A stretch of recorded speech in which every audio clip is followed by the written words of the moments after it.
Hi all, I have another amazing game of Magnus Carlsen to show you when he was only 15 years old. So this was Chorus Group B back in 2006. Magnus Carlsen had been playing the Sicilian Sveshnikov, and in this game he's up against Naiditsch. So this is the young Naiditsch against the young Carlsen. So e4, c5. We have knight f3, knight c6, d4, c takes, knight takes d4, knight f6. So this is standard stuff. The Sicilian Sveshnikov, we get this basic start position which occurs here where there's two main roads for white: bishop takes or knight d5. We have knight d5 here, bishop e7, and now knight takes e7. Very interesting choice. Knight takes e7. So you might think, well, what about queen takes e7? Queen takes e7 is plausible, but it seems a little bit passive. If the knight's rerouting this knight to d5 eventually, it's going to be with a tempo gain if it uses this standard idea of bouncing via e3. It's set up for a nice tempo gain and putting more pressure on that pinned piece.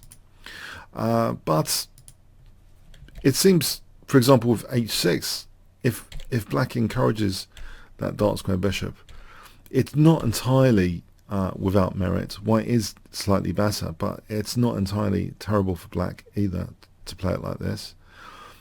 There's also another way of playing this position. c3 has been played, but also c4 has actually been played in a very high level game with Magnus Carlsen playing white, believe it or not, against Radjabov. So Radjabov has experimented with queen takes e7, and the game was very, very interesting. Let me just quickly show you some of the main theme. Black was trying to get a good grip on the dark squares. White gets a great grip on d5 in particular. So Magnus is actually playing white here against Radjabov in 2007 Porto Vecchio tournament. We have a very, very interesting position. So both sides using their pawns very creatively. And at a critical moment, the queen plunges in, and Magnus plays for c5. And Radjabov actually plays a queen sack here after c takes, queen takes, queen takes d6. Radjabov played rook takes c1. So it was a very, very interesting position here. Magnus played bishop e1. This is necessary because if bishop g1, then rook takes f1, and black's getting a big advantage. The queen sack would really pay off. It's 3 pieces for the queen. Black's actually in the driving seat. So, but with this accurate move, bishop e1, not king g1, that's a total disaster. Knight e2 check and then mating.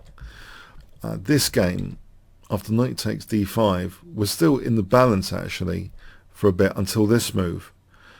It was important for black to be able to sustain some checks here with rook b1. And here Magnus took the advantage after queen takes a5, taking on b4. The passed outside pawn here for white grew in significance, and Magnus won that game eventually. Let's just go to the end of that. A very interesting stem game. So very, very creative by both players. So that was Magnus Carlsen actually playing on the white side of a Sveshnikov there, where black had played queen takes e7. It is a legitimate move. So c4 has been tested before. c3 is also interesting. But here we see knight takes e7. So accepting double pawns is part of the territory quite often in the Sveshnikov, because you do get dynamic compensation. The g-file, if the pawns get double, you get the g-file, the dark square bishop is off the board. Black hasn't got a dark square bishop in this case though, but there's other compensating factors. We have bishop d3. Black is actually threatening knight takes e4 here. So if white plays, say white ignores that and plays bishop e2, knight takes e4, there's no tactic here like bishop takes here. You might think this is a tactic, double attacking the rook and the knight, but simply bishop b7 and sorts everything out, protects both. And if f3 instead, to protect e4. It seems d5 is possible. This position is pretty good for black. Black can sustain a d5, and it should be about equal.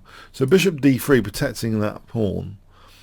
Now here, so the young Magnus played knight d7.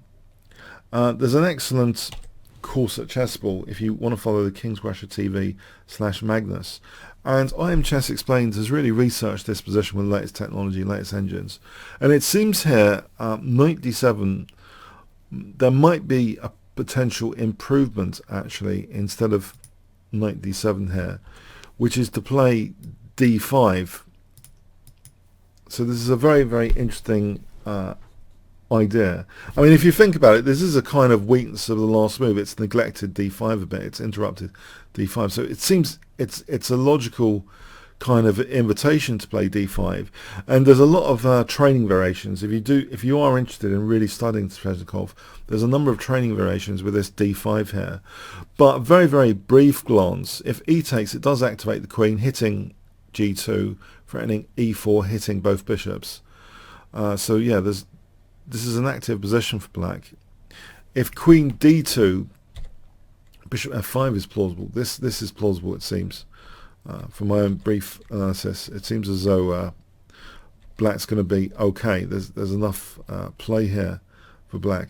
Actually, that was there's actually a very interesting stem game, Asiv against Vizmanin in Leningrad 1990, which follows that line. Also, bishop takes f6. We can play queen takes g2, hitting the rook actually, with a big advantage. So it's a very interesting active idea, this very quick d5 response in this position. But yeah, Magnus seemed slightly optimistic in this game. So by playing knight d7, we have white castling, now knight c5. But interestingly, perhaps Magnus hadn't expected this next move. It seems a little bit counterintuitive, because usually players with white in the Sicilian defence don't want to touch the b pawn. But Naiditsch did. He played b4, and it seems very justifiable here, because it actually fixes b5. So any capture on d3 now, there's c4 later, and the knight's actually justifying itself, putting pressure on b5. It's an uncomfortable situation really after b4. We have knight takes d3. You might think, well, isn't that helping white? To take is a mistake, as the saying goes. So if knight e6, it seems white playing c4. You know, b4 plays a useful role here to fix b5, target b5, and strengthen the position. And white's, yeah, going to get a nice position to pawn up like this if black's not careful. So knight takes d3 seems important. So to run things with tempo hitting the bishop. And now d5, but slightly different here. The bishop has a really nice peg square, c5 it goes into, which is a real nuisance. But even here, it seems as though if bishop c5 wasn't played, let's just have a quick look at e takes. This should be okay for black. But yeah, this is a critical test. It seems here black has to be super careful, otherwise black's getting a quite a significant disadvantage. It seems potentially d4. I mean, this is, you know, inviting c3. The knight is a bit grim on a3 potentially, but if we look at this, it seems as though black might be able to generate some counterplay with h5, even in this line. It's with the weakened light squares, the rook trying to use its default position. There might be some chances here, but it's not really a recommendable position theoretically, it seems. On c3, the immediate biting of that pawn chain, this position looks as though, yeah, black's really on the back foot with white controlling the d-file. White's at least got a small edge. If we look at knight g6 here, by the way, instead of other alternatives, so instead of d4, then this position actually, white again, even though black's being resourceful here, you know, it's not that pleasant for black, this kind of scenario. There's a 2-to-1 pawn majority. default rook position is actually kind of useful there. White's getting a small edge there. It's actually a really tricky position, but here Magnus goes it seems really optimistic d-takes, because it looks as though White's ahead in development, and there's possibilities like c4 as well. The rooks coming to the d-file look pretty scary. The bishop actually controls some interesting squares which could help the rooks as well. So this hits that rook. Queen d5, a useful response, one of the only moves probably. Queen e2, bishop b7, okay, threatening mate, that's parried. Knight g6, rook fd1, and now knight f4. That's a clever move, not moving the queen immediately, so just attacking White's queen. Queen f1, just to put that on the board. If taking, yeah, we just take here and then win the exchange. Thanks very much. So okay, so knight f4, queen f1, we have queen e6, c4, and this really shows that the knight's kind of justified at the moment, hitting this pawn chain really hard. So Magnus is having to manually castle here with king f7. It is important, if you do play Sicilian at Sveshnikov, in the messy positions you're bound to get quite often, to be extremely resourceful. Try and use the dynamic counterplay, the dynamics of the position, and often try and go for White's king. This is a case in point actually, because otherwise it seems positionally suspect. Otherwise this pawn chain's been destroyed here on the queen side. So king f7, at least connecting the rooks, we have is better than b takes, it seems. If White's given another tempo like this, it's getting very, very dangerous. Scenario. Black's getting kicked back. White completely dominates the position. So that kind of thing is super unpleasant. Here, if queen f7, again, it's a super unpleasant position where this is even possible. So taking on e5 and then taking on f8, winning material for White. So very, very unpleasant scenarios.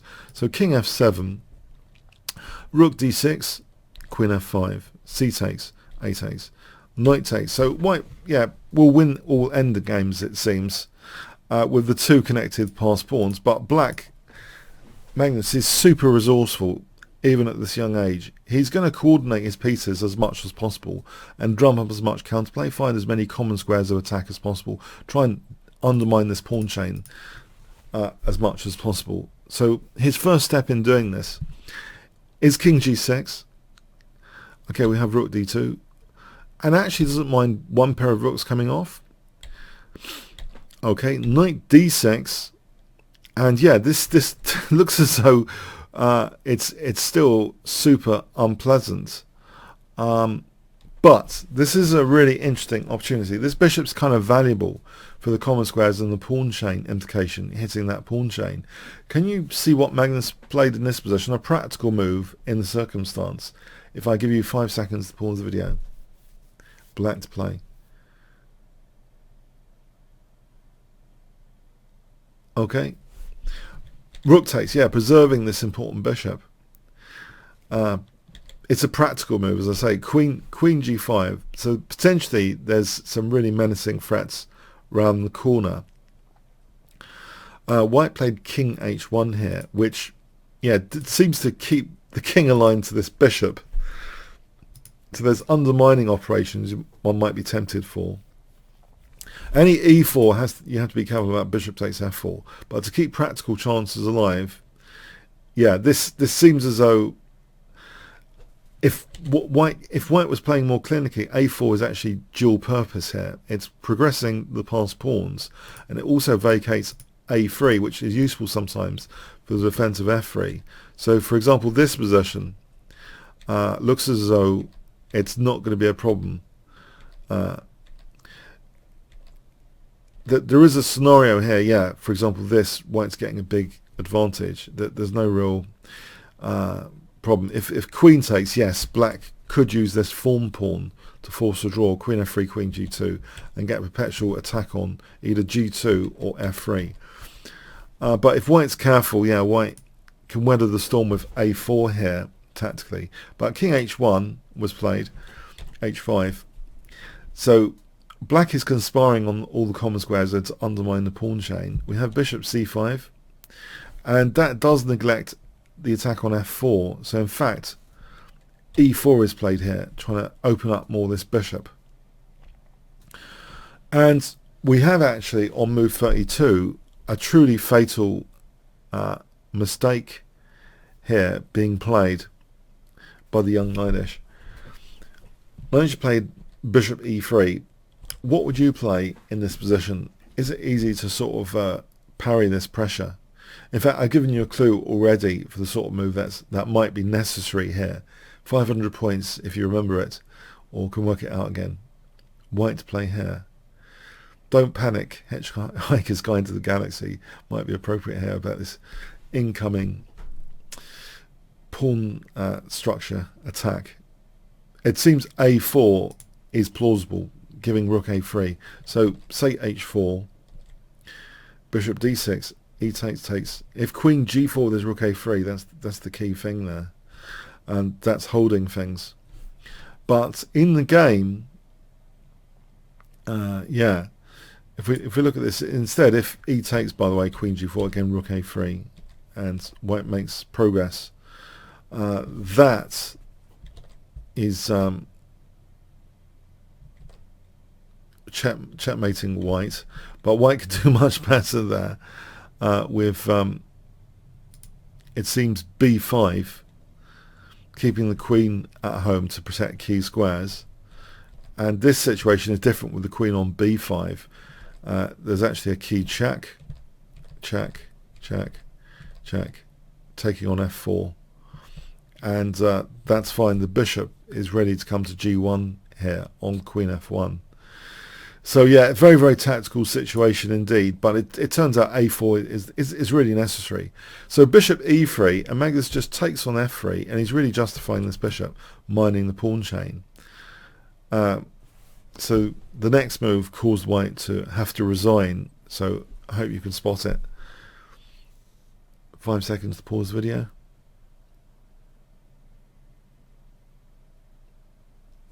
Okay, queen g4, putting intense pressure on f3, and there's no helping f3 here from any of the other white pieces.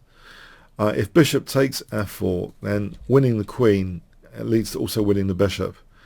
And there's a threat of queen d4 here, winning the rook. So it's a pretty much disaster. Yeah, black's going to be winning there. So yeah, let's take back to the game end position. So in this game, we saw an early theoretical debate in the Sveshnikov, where it seems bishop d3, there's an energetic response to explore. And if you use that Fight Like Magnus free lesson, you'll get a taste of a number of resources and ideas in the Sveshnikov. And the full course has a number of training variations, even around that key position with d5, believe it or not. So you can be really armoured with black, as perhaps you should be in such a sharp opening. I think it's also important to be quite good at tactics in the Sveshnikov and going for the opponent's king. And not mind being, structural suffering, trying to look forward into the piece dynamic compensation and playing on any trump cards you might have, like a bishop without a counterpart. That's not the case in this game. Yeah, Magnus's resourcefulness came out, so he's like well suited tactically, at least, even though it wasn't maybe the most beneficial line from an opening theory perspective. But we know better now. We've got better technology to explore these tactical openings like the Sveshnikov and revive it, as it has been revived by Magnus Carlsen himself. So I hope you got something out of this, and do check out the free lesson at Kingscrusher TV /Magnus. Thanks very much.